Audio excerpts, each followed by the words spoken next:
Hello दोस्तों, good morning, Radhe Radhe, Shyam Shyam. स्वागत है आप सभी का एक बार फिर से हमारे चैनल नॉलेज कॉर्नर में। आज ये हमारी बिहार जीके जीएस की आखिरी क्लास होने वाली है। इसके बाद आपका जो है बिहार बीपीएससी टीआरई की क्लासेज ही हम बंद कर देंगे। आप लोग कमेंट करके बताइएगा कि आपको बीपीएससी टीआरई की क्लासेज चाहिए या जो है यूपी टेट की क्लासेज करवा दिया जाए, क्योंकि अगस्त में जो है यूपी टेट का एग्ज़ाम है। तो मैं सोच रहा हूँ उसके जो एसएसटी के पोर्शन में जो सवाल आते हैं उनको भी हम जो है डिस्कस कर लें, ताकि बच्चों को एक बार जो है कोई कन्फ्यूज़न ना रहे। बाकी बीपीएससी टीआरई का तो अभी कुछ पता ही नहीं है दोस्तों। आप सभी लोग जानते हैं कि लगातार जो है आंदोलन भी हो रहे हैं, उसके लिए लाठीचार्ज भी छात्रों पर हो रहा है, लेकिन अभी तक कोई जो है सुखद समाचार जो है प्राप्त नहीं हो पाया है। तो इसीलिए बिहार जीके जीएस की आज ही ये क्लास कंप्लीट हो जाए, उसके बाद हम थोड़ा जो है यूपी टेट पर जो है फोकस करने वाले हैं। तो चलिए आज का सेशन हम शुरू करते हैं। और लास्ट सेशन में हमने जो है 55 नंबर तक के सवाल जो है देख लिए थे। बिहार जीके जीएस से हमारा जो मिसलेनियस सवाल है उसका ये सेक्शन है, और इसमें आपको जो है लगभग 100 क्वेश्चन आपको देखने को मिलेंगे, जिसमें हम जो है 55 नंबर तक जो है कल के सेशन में कर चुके थे।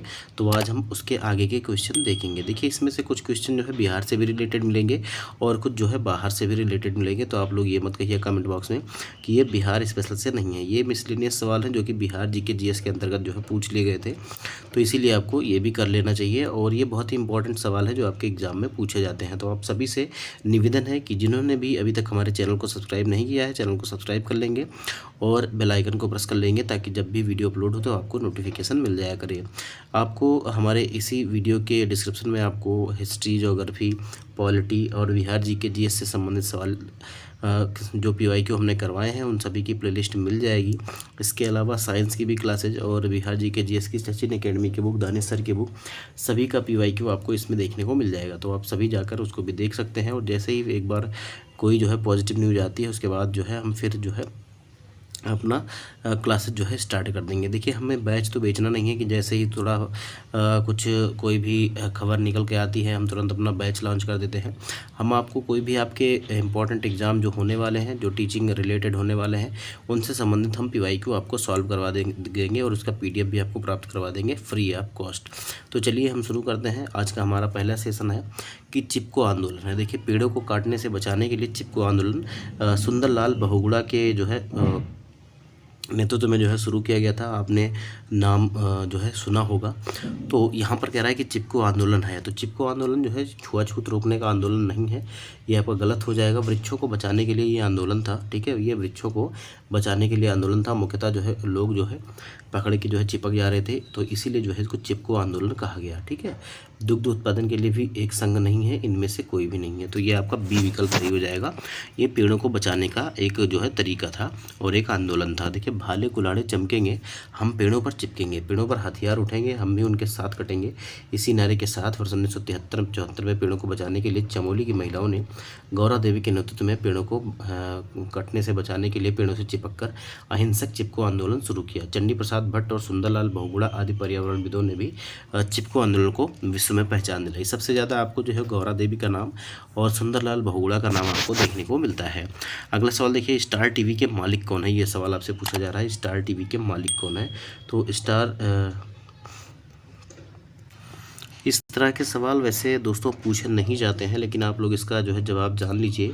इनका नाम था रूपर्ट मर्डोक, ठीक है। रूपर्ट मर्डोक नाम था इनका। सी विकल्प जो है ये हमारा सही हो जाएगा। देखिए, मीडिया मुगल के रूप में प्रसिद्ध ऑस्ट्रेलिया में जन्मे अमेरिकी नागरिक रूपर्ट मर्डोक ने वर्ष 1993 में हांगकांग की कंपनी से स्टार टीवी का जो है अधिग्रहण किया था। अगला सवाल देखिए, पंचशील। पंचशील आपने देखा होगा और आपने सुना भी होगा, ये सवाल इंपॉर्टेंट है, इसको इंपॉर्टेंट मार्क करिएगा। देखिए, पंचशील का मुख्य विशेषता है, पंचशील की जो है मुख्य विशेषता क्या है ये आपको बताना है। तो इसमें क्या आता है कि देशों के मध्य जो है मित्रता और शांतिपूर्ण सहअस्तित्व को जो है बनाए रखना, ये जो है इसके मुख्य विशेषता है, याद रखिएगा, ठीक है। तो इसका डी विकल्प जो है सही हो जाएगा। 38वीं बीपीएससी का सवाल है। देखिए, कोरिया युद्ध के पश्चात भारत और चीन के बीच एक व्यापक व्यापार समझौते के लिए बातचीत प्रारंभ हुई। इस वार्ता के फलस्वरूप भारत तथा तिब्बत क्षेत्र के मध्य वाणिज्य तथा अन्य संबंधों के विषय में भारत चीन संधि पर 29 अप्रैल 1954 को हस्ताक्षर किए गए। इस समझौते में पंचशील के पांचों समझौता का उल्लेख किया गया और ये सिद्धांत देखिए कौन कौन से थे। एक दूसरे की प्रादेशिक अखंडता और संप्रभुता के लिए पारस्परिक सम्मान की भावना पर आचरण करना, अनाक्रमण अर्थात एक दूसरे पर आक्रमण ना करना, लेकिन ये सभी बातें जो है धरी की धरी रहेगी। एक दूसरे के आंतरिक मामलों में हस्तक्षेप न करना और परस्पर समानता एवं मित्रता की भावना तथा शांतिपूर्ण सहतत्व बनाए रखना। तो ये पंचशील के सिद्धांत थे पांचों, ये आप लोग इसको याद रखिएगा। अगला सवाल देखिए 59वें नंबर का सवाल है दोस्तों। इसमें कहा जा रहा है कि भारत का जो प्रथम उपग्रह था जिसका नाम आर्यभट्ट था, ये कब छोड़ा गया था। ठीक है, प्रथम भारतीय उपग्रह आर्यभट्ट जो है ये कब छोड़ा गया था। ये आपका 2000 का सवाल है, 44वीं बीपीएससी में पूछा गया सवाल था। और इसका जो सही जवाब हो जाएगा ये आपका हो जाएगा 19 अप्रैल 1975 को। 19 अप्रैल 1975 को बी विकल्प जो है ये हमारा सही हो जाएगा। 44वीं बीपीएससी में ये सवाल पूछा गया था। देखिए, भारत का प्रथम उपग्रह आर्यभट्ट बैकानूर में रूसी केंद्र से कॉस्मोस रॉकेट से जो है 19 अप्रैल 1975 को छोड़ा गया था। इस उपग्रह के माध्यम से भारत में उपग्रह शैक्षणिक टेलीविजन प्रयोग का जो है प्रारंभ हुआ था। देखिए, रामेश्वरम किस राज्य का हिस्सा है ये आपको बताना है, और रामेश्वरम के बारे में आप लोग जानते होंगे। तो रामेश्वरम जो है ये तमिलनाडु का हिस्सा है, याद रखिएगा तमिलनाडु का हिस्सा है, याद रखिएगा सी विकल्प जो है ये हमारा सही हो जाएगा। देखिए, निकोलस कोपरनिकस प्रसिद्ध है किसके लिए, ये आपको बताना है। कोपरनिकस जो है ये किसके लिए प्रसिद्ध है, पूरा नाम इनका जो है निकोलस कोपरनिकस है, और ये किसके लिए प्रसिद्ध है। तो इसका जो सही जवाब हो जाएगा ये आपका हो जाएगा यह बताने के लिए कि सूर्य के चारों ओर चक्कर लगाते हैं, यह बताने के लिए कि ग्रह जो है सूर्य के चारों ओर चक्कर लगाते हैं, ना कि पृथ्वी के। तो बिल्कुल बात ये सही है कि सभी ग्रह जो है ये सूर्य के चारों ओर चक्कर लगाते हैं और पृथ्वी के जो है चक्कर नहीं लगाते हैं। ये देखिए, निकोलस कोपरनिकस, इनका टाइम पीरियड जो है ये 1473 से 1543 था। इन्होंने जो है गणित और ज्योतिष के क्षेत्र में मिली सफलता के फलस्वरूप टालमी की एक मान्यता का खंडन किया कि पृथ्वी ब्रह्मांड का केंद्र है, और कोपरनिकस ने सूर्य को ब्रह्मांड का केंद्र माना था। यह बताया कि ब्रह्मांड के अन्य ग्रहों की भांति जो है पृथ्वी भी सूर्य का चक्कर लगाती है। अगला सवाल देखिए, विश्व में किस देश ने स्वयं को हिंदू राष्ट्र घोषित किया। विश्व में किस देश ने स्वयं को हिंदू राष्ट्र घोषित किया है ये आपको बताना है। 62 नंबर का ये सवाल है, और ये 1999 का सवाल है, 43वीं बीपीएससी में पूछा गया था। तो इसका जो सही जवाब हो जाएगा ये आपका हो जाएगा नेपाल। ठीक है, नेपाल ने अपने आप को जो है हिंदू राष्ट्र घोषित किया था, याद रखिएगा बी विकल्प जो है सही हो जाएगा। देखिए, पूर्व में नेपाल ने स्वयं को हिंदू राष्ट्र घोषित किया था, किंतु अप्रैल 2006 की लोकतांत्रिक क्रांति की सफलता के उपरांत संसद ने 18 मई 2006 को नेपाल को धर्मनिरपेक्ष राष्ट्र जो है घोषित कर दिया। अगला सवाल देखिए, सार्क आपने सुना होगा, दक्षेस इसको हिंदी में बोलते हैं जो है। सार्क आंदोलन शुरू करने का उद्देश्य क्या था ये आपको बताना है। सार्क जो आंदोलन है या दक्षेस आंदोलन शुरू करने का जो है मुख्य उद्देश्य क्या था ये आपको बताना है। तो इसका जो सही जवाब हो जाएगा वो आपका हो जाएगा कौन सा, क्षेत्रीय सहयोग प्राप्त करना, याद रखिएगा क्षेत्रीय सहयोग प्राप्त करना। तो इसका डी विकल्प जो है ये हमारा सही हो जाएगा। कौन सा विकल्प, विकल्प डी जो है ये हमारा सही हो जाएगा। देखिए, बांग्लादेश के तत्कालीन राष्ट्रपति जो थे जियाउर रहमान, इनकी पहल पर 8 दिसंबर 1985 को स्थापित दक्षिण एशियाई क्षेत्रीय सहयोग संगठन, जिसको हम South Asian Association for Regional Cooperation SAARC बोलते हैं, इसका मुख्य उद्देश्य जो है सदस्य देशों के साथ जो है सहयोग में वृद्धि करना था। अब आपको बताना है कि सार्क का मुख्यालय जो है ये कहाँ पर है। ठीक है, सार्क का मुख्यालय कहाँ है ये आपको बताना है कमेंट बॉक्स में, आपके लिए होमवर्क है। अगला सवाल देखिए, अंतर्राष्ट्रीय संबंधों में निम्नलिखित में से किस कारक का योगदान नहीं है। अंतर्राष्ट्रीय संबंधों में निम्नलिखित में से कौन से कारक का योगदान नहीं है। देखिए, तकनीकी प्रगति का योगदान तो बिल्कुल है, इसके अलावा अंतर्राष्ट्रीय व्यापार का विकास और उद्योगों का विकास, लेकिन आक्रामक राष्ट्रवाद की भावना जो है ये नहीं है। आक्रामक राष्ट्रवाद की भावना नहीं है, बी विकल्प जो है ये हमारा सही हो जाएगा। आक्रामक राष्ट्रवाद की भावना अंतर्राष्ट्रीय संबंधों में बाधक है। शेष तीनों विकल्प जो है अंतर्राष्ट्रीय संबंधों में सहायक सिद्ध होते हैं। जापान व जर्मनी का राष्ट्रवाद आक्रामक राष्ट्रवादी था, जिसके कारण तत्कालीन अंतर्राष्ट्रीय जगत जो है विपरीत रूप से जो है प्रभावित हुए थे। मतलब आक्रामक राष्ट्रवाद का मतलब कि मेरा ही देश महान है, बाकी सभी देश जो है वो फीके हैं एकदम से, ये नहीं चल सकता। आप राष्ट्रवादी हैं बिल्कुल हैं, लेकिन आपको दूसरे देशों का भी सम्मान करना चाहिए और वहाँ के नागरिकों का भी सम्मान करना चाहिए। अगला सवाल देखिए, राष्ट्रसंघ की स्थापना किस संधि के परिणाम स्वरूप हुई थी। देखिए, ये बीपीएससी TRE 3 का सवाल है, जुलाई 2024 में ये सवाल पूछा गया था। अब एक है राष्ट्रसंघ और एक है संयुक्त राष्ट्र, तो ये दोनों चीज़ें अलग अलग है दोस्तों। पहला जो राष्ट्रसंघ जब ये बना था तो पहले विश्व युद्ध के बाद बना था, और हम कह सकते हैं कि ये कौन सी संधि के फलस्वरूप बना था, तो इसका नाम था वर्साई की संधि। वर्साई की संधि के फलस्वरूप जो है इसका निर्माण हुआ था 1919 में। ठीक है, 1919 में इसका निर्माण हुआ था, और वर्साई की संधि जो है 28 जून 1919 को हुई थी। ठीक है, तो वहाँ पर जो है, क्योंकि राष्ट्रसंघ किस लिए बना था कि जो है आगे से फिर कोई विश्व युद्ध ना हो उसको रोकने के लिए जो है ये राष्ट्रसंघ बना था। लेकिन क्योंकि जो ताकतवर देश थे उन्होंने इसकी सदस्यता ही नहीं ली, जैसे अमेरिका ने इसमें कभी पार्टिसिपेट नहीं किया, और इसके वजह से जो है द्वितीय विश्व युद्ध हुआ, और जब द्वितीय विश्व युद्ध हुआ उसके बाद जो है संयुक्त राष्ट्र बनाया गया।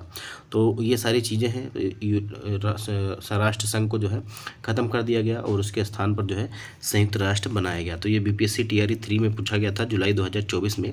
देखिए कहा जा रहा है कि राष्ट्र संघ की स्थापना वर्साई की संधि के परिणाम स्वरूप हुई थी, और वर्साई की संधि 28 जून 1919 को इंपीरियल जर्मनी और मित्र शक्तियों के बीच हस्ताक्षरित एक शांति दस्तावेज था। वर्साई की संधि में ही राष्ट्र संघ की स्थापना का भी प्रावधान था। अगला सवाल देखिए, कह रहा है कि संयुक्त राष्ट्र संघ की सुरक्षा परिषद में निम्न में से कौन सा देश अस्थायी नहीं है। अब अस्थायी कौन कौन से हैं ये मैं आपको बता दूं। तो सबसे पहले संयुक्त राज्य अमेरिका हो जाएगा, उसके बाद ब्रिटेन हो जाएगा, इसके बाद आपका जो है कौन सा हो जाएगा, फ्रांस भी हो जाएगा, चाइना भी हो जाएगा।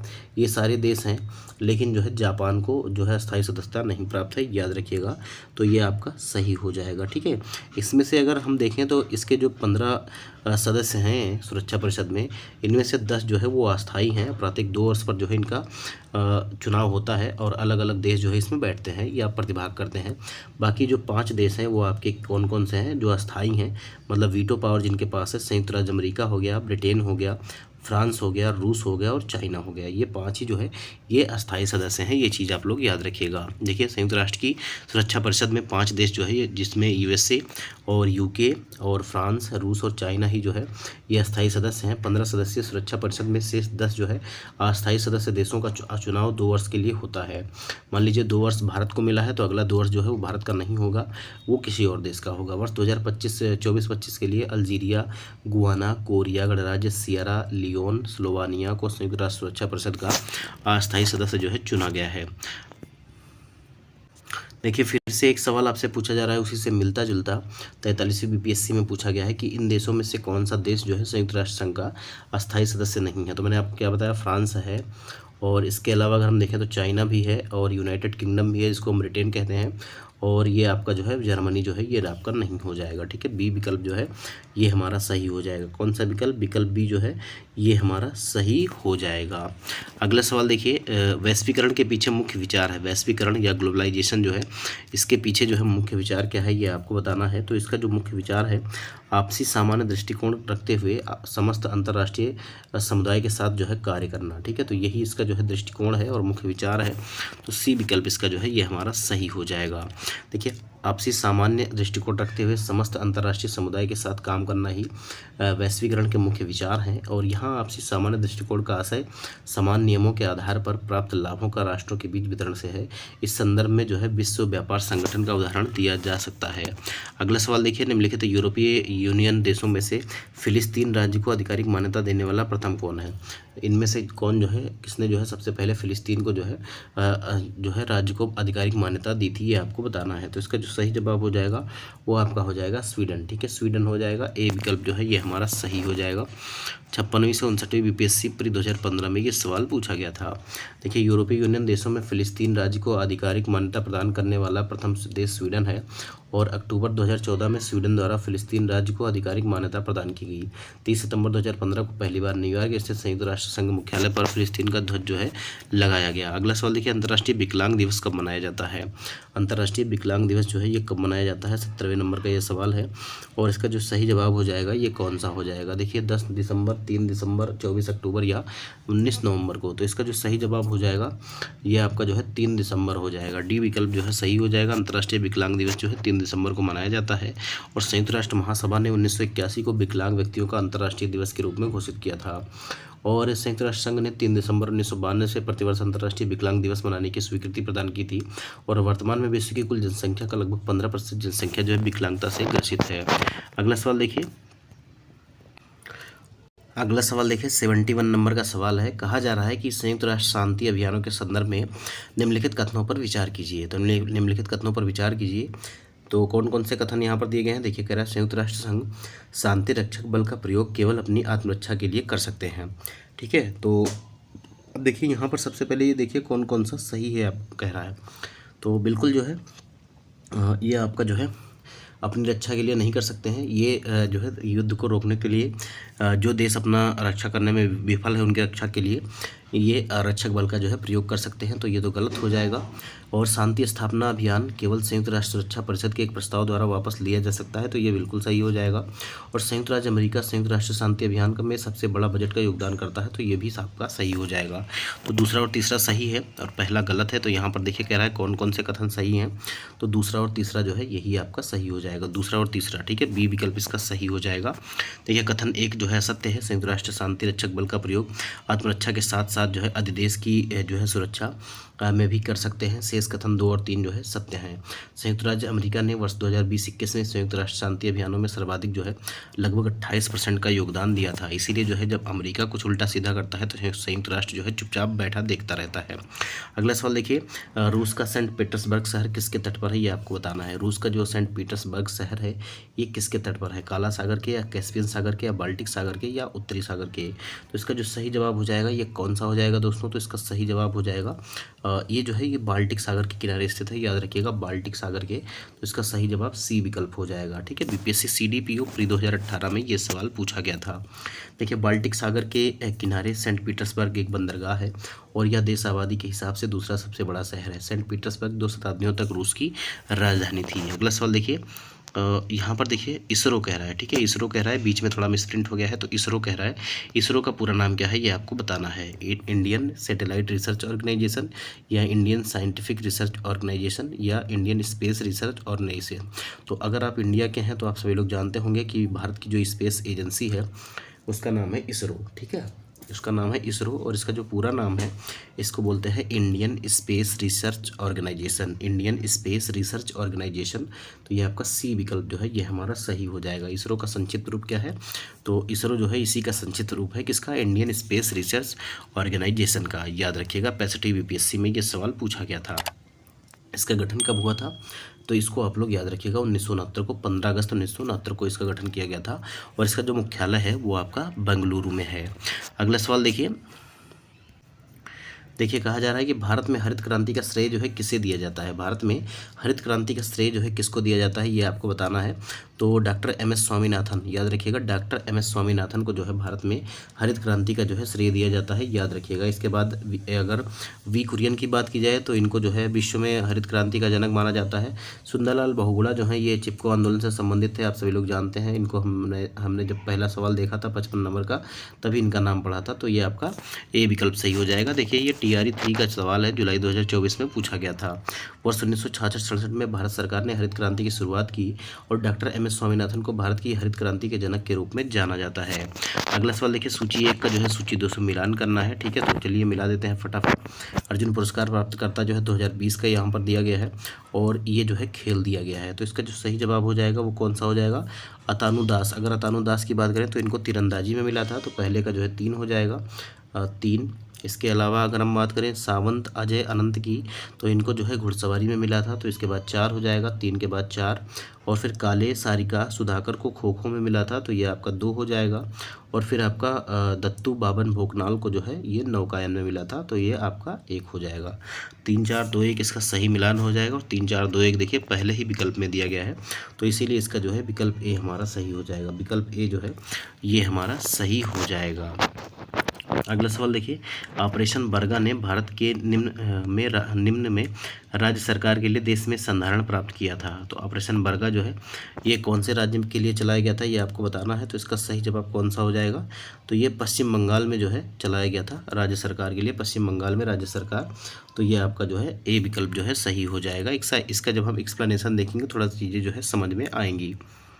देखिए जो ऑपरेशन बरगा था यह पूरी तरह ग्रामीण पश्चिम बंगाल में बटाईदारों के नाम दर्ज करने के लिए एक सुधार आंदोलन था। इसने बटाईदारों को जमींदारों द्वारा बेदखली के खिलाफ कानूनी सुरक्षा प्रदान की और उन्हें उपज के उचित हिस्से का हकदार बनाया। यह ऑपरेशन जो है वर्ष 1978 में शुरू किया गया था और 1980 के दशक के मध्य तक जो है ये समाप्त हुआ था। अगला सवाल देखिए, WTO मतलब वर्ल्ड ट्रेड जो है organisation, world trade organisation WTO जिसको बोलते बोलते हैं, विश्व व्यापार संगठन हिंदी में बोलते हैं।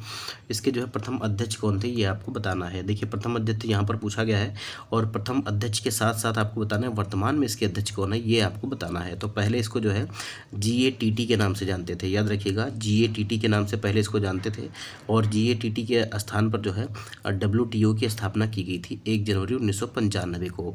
तो इसके जो पहले अध्यक्ष बने थे उनका नाम था पीटर सदरलैंड, ठीक है, पीटर सदरलैंड। बी विकल्प जो है ये हमारा सही हो जाएगा। देखिए WTO की स्थापना जो है WTO की स्थापना गैट के स्थान पर 1 जनवरी 1995 को हुई। ऐसी परिस्थिति में गैट के तत्कालीन महानिदेशक पीटर सदरलैंड को ही जो है WTO का महानिदेशक या अध्यक्ष नियुक्त किया गया था, किंतु WTO के विधिवत निर्वाचित प्रथम महानिदेशक रेनेटो रिगेरियो हैं, याद रखिएगा। प्रश्न में केवल WTO के प्रथम अध्यक्ष के बारे में पूछा गया है, इसलिए विकल्प बी सही है। और वर्तमान में नागोजी ओंकोजो-इवेला ये जो है WTO के जो है महानिदेशक हैं, लेकिन ये जो है क्योंकि मुझे लग रहा है कि ये पुराना होगा इसलिए आपको बताना है। देखिए वर्तमान में जो है अभी भी यही बने हुए हैं, याद रखिएगा। तो इनका नाम क्या है, नागोजी ओंकोजो-इवेला। तो ये कमेंट बॉक्स में आप लोग लिखिएगा, WTO की स्थापना का डेट लिखिएगा और इसके जो है अध्यक्ष या महानिदेशक लिखिएगा, याद रखिएगा। और ये महिला हैं ये भी याद रखिएगा, इस पद पर नियुक्त होने वाली ये पहली महिला है, इसीलिए इस क्वेश्चन के बनने की संभावना जो है काफ़ी ज़्यादा है, याद रखिएगा। देखिए दामोदर घाटी निगम की स्थापना कब हुई थी ये आपको बताना है। दामोदर घाटी निगम की स्थापना कब हुई थी, तो दामोदर घाटी निगम की स्थापना जो है 1948 में हुई थी, याद रखिएगा। सी विकल्प जो है ये हमारा सही हो जाएगा। देखिए बिहार एवं पश्चिम बंगाल की सहमति के पश्चात केंद्र सरकार ने मार्च 1948 में दामोदर घाटी निगम अधिनियम पारित किया और इस अधिनियम के तहत 7 जुलाई 1948 को भारत की प्रथम बहुउद्देशीय नदी घाटी परियोजना दामोदर घाटी निगम जो है अस्तित्व में आई थी। अगला सवाल देखिए, स्वर्णिम त्रिकोण का तात्पर्य क्या है। स्वर्णिम त्रिकोण का तात्पर्य क्या है ये आपको बताना है। तो इसका सही जवाब कौन सा हो जाएगा। तो स्वर्णिम त्रिकोण का जो सही जवाब है ये है आपका थाईलैंड, म्यांमार आदि के नशीले पदार्थों का उत्पादन करने वाले क्षेत्र से। थाईलैंड, म्यांमार आदि के नशीले पदार्थ के उत्पादन करने वाले क्षेत्र से जो है स्वर्णिम त्रिकोण का तात्पर्य है। इसका सी विकल्प जो है ये हमारा सही हो जाएगा। देखिए स्वर्णिम त्रिकोण जो है ये आपका एशिया के दो मुख्य अवैध अफीम उत्पादन क्षेत्रों से है। 3,50,000 वर्ग किलोमीटर में विस्तृत स्वर्णिम त्रिकोण के अंतर्गत दक्षिण पूर्वी एशिया के 4 देश म्यांमार, लाओस, वियतनाम और थाईलैंड आते हैं और दक्षिण पूर्व एशिया का दूसरा कुख्यात अवैध अफीम उत्पादक देश क्षेत्र जो है अफगानिस्तान है। अफगानिस्तान, पाकिस्तान तथा ईरान को मिलकर जो है बनने वाले क्षेत्र को स्वर्णिम अर्धचंद्र कहते हैं, याद रखिएगा। अगला सवाल देखिए 80 नंबर का सवाल है। South Asian Coalition on Child Servitude report के अनुसार भारत में बंधुआ बच्चों की संख्या कितनी है। South Asian Coalition on Child Servitude report के अनुसार भारत में बंधुआ बच्चों की संख्या कितनी है। ये देखिए पुराना सवाल है इसलिए जो है हम इसको जो है स्किप कर देते हैं, इसको हम नहीं देखेंगे। अगला सवाल देखिए operation black board. Operation black board जो है ये सरकारी योजना है, तो ये किसके लिए है ये आपको बताना है। तो ऑपरेशन ब्लैक बोर्ड जो है ये एक सरकारी योजना है और ये जो है विद्यालयी शिक्षा के राष्ट्रीय कार्यक्रम को सुधारने के लिए ये ऑपरेशन ब्लैक बोर्ड जो है ये चलाया जा रहा था। बहुत पहले की बात है, ये 1992-93 की बात है। तो इसका बी विकल्प जो है सही हो जाएगा। देखिए ऑपरेशन ब्लैक बोर्ड योजना देश के प्राथमिक विद्यालयों में मानव संसाधनों एवं भौतिक संसाधन में सुधार लाने हेतु वर्ष 1987-88 से प्रारंभ हुई थी और प्रत्येक चल रहे विद्यालयों में 2 बड़े कमरे, कम से कम 2 शिक्षक और आवश्यक शिक्षण सामग्री की व्यवस्था करना इस योजना का प्रमुख अंग है। वर्ष 2002 और 2003 में यह योजना सर्व शिक्षा अभियान में जो है शामिल कर दी गई थी। अब देखिए ये जो सवाल है ये बहुत ही इंपॉर्टेंट सवाल है, इसको मोस्ट इंपॉर्टेंट मार्क करिएगा।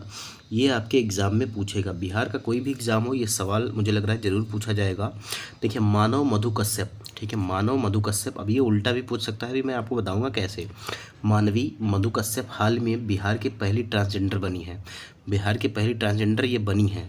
अब देखिए ट्रांसजेंडर तो पहले से ही थी लेकिन अब ये किसी पद पर हो गई हैं, ठीक है, किसी सरकारी पद पर हो गई हैं और ये पहली बार है कि कोई ट्रांसजेंडर जो है इस पद को धारण किया है। तो ये कौन से पद पर जो है पद को धारण करने वाली जो है पहली ट्रांसजेंडर बनी है, ठीक है, ये आपको बताना है। तो इसका सही जवाब कौन सा हो जाएगा दोस्तों।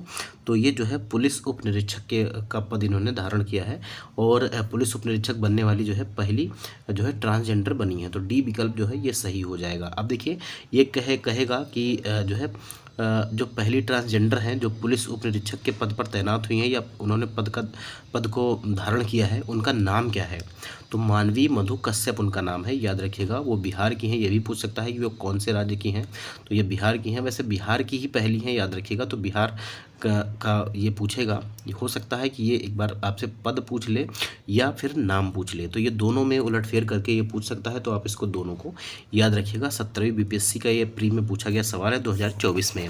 देखिए, मानवी मनु या मधु कश्यप जुलाई 2024 में घोषित बिहार पुलिस अपर निरीक्षक प्रतियोगी परीक्षा परिणाम में सफल होकर पुलिस सब इंस्पेक्टर बनने वाली पहली ट्रांस वुमेन है, और इस परीक्षा में 2 अन्य ट्रांसजेंडर भी चयनित हुए हैं, परंतु वे ट्रांस मैन हैं, याद रखिएगा।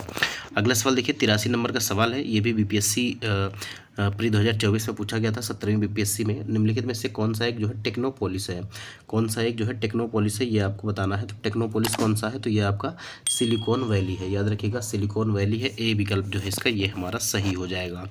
प्रश्नगत विकल्पों में सिलिकॉन वैली एक टेक्नोपोलिस है, और टेक्नोपोलिस एक ऐसा शहर होता है जो प्रमुख रूप से तकनीकी नवाचार, वैज्ञानिक अनुसंधान और उद्योगों पर केंद्रित होता है। भारत में बेंगलुरु शहर को भी टेक्नोपोलिस शहर की संज्ञा दी जाती है। अगला सवाल देखिए, निम्नलिखित में से पीसीआरए की फुल फॉर्म होगी। पीसीआरए की फुल फॉर्म क्या है, तो पीसीआरए का जो फुल फॉर्म है इसका नाम है पेट्रोलियम कंजर्वेशन रिसर्च एसोसिएशन, ठीक है, पेट्रोलियम कंजर्वेशन रिसर्च एसोसिएशन इसका पूरा नाम है।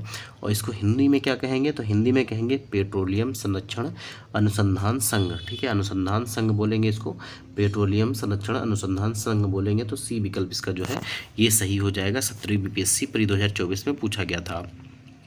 देखिए, यहाँ पर लिखा भी हुआ है कि पीसीआरए का पूरा नाम जो है पेट्रोलियम कंजर्वेशन रिसर्च एसोसिएशन है, और इसका जो है 1976 में इसका स्थापना किया गया था।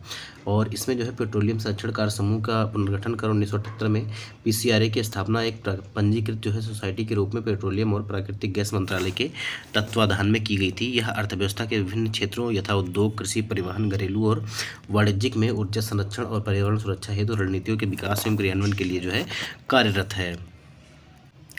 अगला सवाल देखिए, फिर से कहा जा रहा है कि आपका श्रेयसी सिंह विधानसभा सदस्य जिन्होंने पेरिस ओलंपिक 2024 में शूटिंग में भारत का प्रतिनिधित्व किया है, बिहार के किस निर्वाचन क्षेत्र से चुनी गई हैं। तो ये कौन से निर्वाचन क्षेत्र से चुनी गई थी, ये आपको बताना है। 17वीं बीपीएससी का ये सवाल है। कौन से नंबर का ये सवाल है, तो 85 नंबर का ये सवाल है, और इसका सही जवाब कौन सा हो जाएगा, तो ये बिहार के जमुई से थी, याद रखिएगा, बिहार के जमुई से। सी विकल्प जो है ये हमारा सही हो जाएगा। देखिए, श्रेयसी सिंह बिहार विधानसभा में भारतीय जनता पार्टी के सदस्य हैं, जो जमुई विधानसभा निर्वाचन क्षेत्र से 2020 के चुनाव में चुनी गई हैं। उन्हें पेरिस ओलंपिक 2024 में शूटिंग की महिला ट्रैप स्पर्धा में भारत का प्रतिनिधित्व किया था। अगला सवाल देखिए, यूपीआई का विस्तृत रूप क्या है। तो यूपीआई आप दिन भर उपयोग करते हैं, और इसका पूरा नाम तो आपको पता ही होना चाहिए। आप इसको जो है कमेंट बॉक्स में बताइएगा, मैं इसका जवाब आपको नहीं दूंगा। 17वीं बीपीएससी एग्जाम 2024 में ये सवाल जो है पूछा गया था। अगला सवाल देखिए, भारत में किस क्षेत्र को वैश्वीकरण से सबसे अधिक लाभ हुआ है। भारत में किस क्षेत्र को जो है ग्लोबलाइजेशन या वैश्वीकरण से जो है सबसे अधिक लाभ हुआ है, ये आपको बताना है। तो इसका सही जवाब हो जाएगा आपका सेवाएँ, ठीक है, सेवाएँ सर्विसेज को आपको सबसे ज़्यादा लाभ हुआ है। ए विकल्प जो है ये हमारा सही हो जाएगा। देखिए, विभिन्न देशों के मध्य परस्पर संबंध और तीव्र एकीकरण की प्रक्रिया ही वैश्वीकरण है, और भारत में वैश्वीकरण से सभी क्षेत्र लाभान्वित हुए हैं, लेकिन सर्वाधिक लाभ जो है सेवा क्षेत्र को प्राप्त हुआ है। अगला सवाल देखिए, भारत के किस राज्य में चित्रकूट मंदिर है। चित्रकूट मंदिर स्थित है, ये आपको बताना है। तो चित्रकूट मंदिर अगर की बात करें तो ये उत्तर प्रदेश और मध्य प्रदेश दोनों राज्यों में है, याद रखिएगा, ये दोनों राज्यों में है। तो किसी एक राज्य को जो है स्पेसिफाई कर पाना जो है गलत हो जाएगा, याद रखिएगा। तो ये दोनों राज्यों में है, तो मध्य प्रदेश और उत्तर प्रदेश जो है दोनों जवाब इसके सही हो जाएंगे। अगला सवाल देखिए, कहा जा रहा है कि बिहार विधानसभा में राज्य बजट 2024-25 किसने पेश किया था। ये सवाल पुराना हो गया, सम्राट चौधरी ने पेश किया था, जो अब बिहार के जो है सीएम बन चुके हैं, चीफ मिनिस्टर बन चुके हैं। तो ये चीज़ आप लोग याद रखिएगा, ठीक है। अगला सवाल देखिए, 2015 की बिहार सरकार की अधिसूचना में किस समुदाय को अनुसूचित जाति SC के रूप में वर्गीकृत किया गया था, जिसे जुलाई 2014 में सुप्रीम कोर्ट ने यह कहते हुए रद्द कर दिया कि राज्य संविधान के अनुच्छेद 341 के तहत प्रकाशित SC सूची में बदलाव नहीं कर सकते हैं। तो ये कौन सी जाति थी जिसको इन्होंने वर्गीकृत किया था, ये आपको बताना है। तो इसका सही जवाब कौन सा हो जाएगा। देखिए, 2024 का सवाल है, 17वीं बीपीएससी में पूछा गया था। तो ये जो जाति थी वो थी तांती तंतवा, ठीक है, तांती तंतवा, ठीक, याद रखिएगा, तांती तंतवा। बी विकल्प जो है ये हमारा सही हो जाएगा।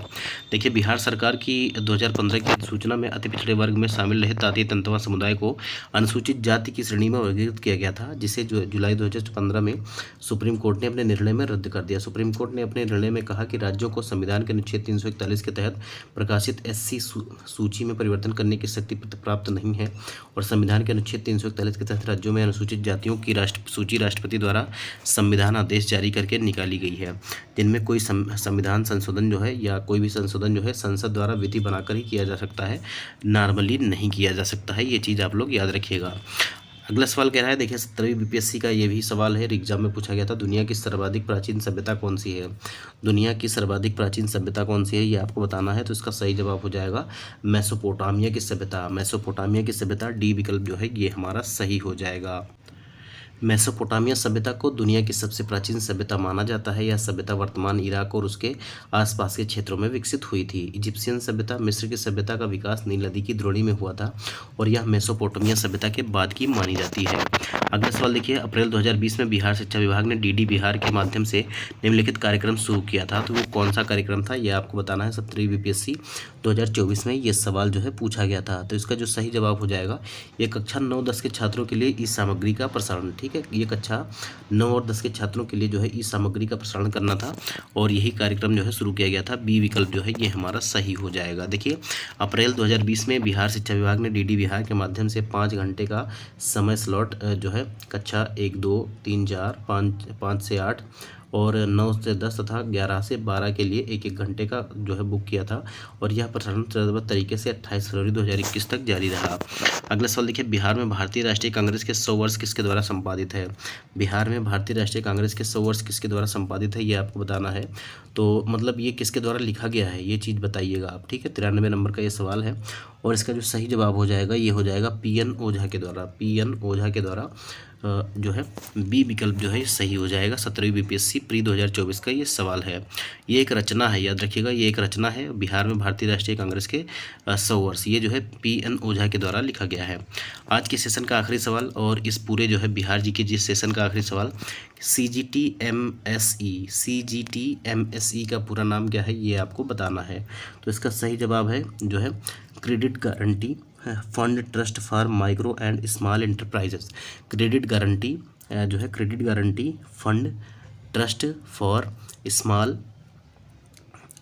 Micro and small enterprises. तो इसका कौन सा जवाब सही हो जाएगा दोस्तों?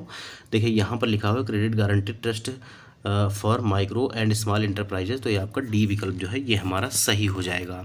उम्मीद करता हूँ कि सेशन आपको पसंद आया होगा और आप सभी ने जो है वीडियो को लाइक कर दिया होगा, चैनल को सब्सक्राइब कर दिया होगा। अगर नहीं किया है तो कर दीजिएगा। हम आपको जो है अब CDP क्लासेज और जो है SST का पार्ट आपको जो है करवाने वाले हैं UPTET के एग्ज़ाम के लिए। तो आप सभी जो है फटाफट हमारे चैनल से जुड़ जाइएगा, चैनल को सब्सक्राइब कर लीजिएगा। वीडियो में लास्ट तक बने रहने के लिए धन्यवाद। देखिए, पिछले क्लास का PDF जो है वो मैंने अभी तक प्रोवाइड नहीं किया है। आप टेलीग्राम चैनल से जो है जुड़ जाइएगा। इसी वीडियो के डिस्क्रिप्शन में आपको उसका लिंक मिल जाएगा और दोनों क्लास की PDF मैं जो है अभी कुछ देर बाद, जब वीडियो पब्लिश हो जाएगी उसके कुछ देर बाद मैं आपको प्रोवाइड करवा दूंगा। तो मिलते हैं अगले वीडियो में, तब तक के लिए जय हिंद, जय भारत।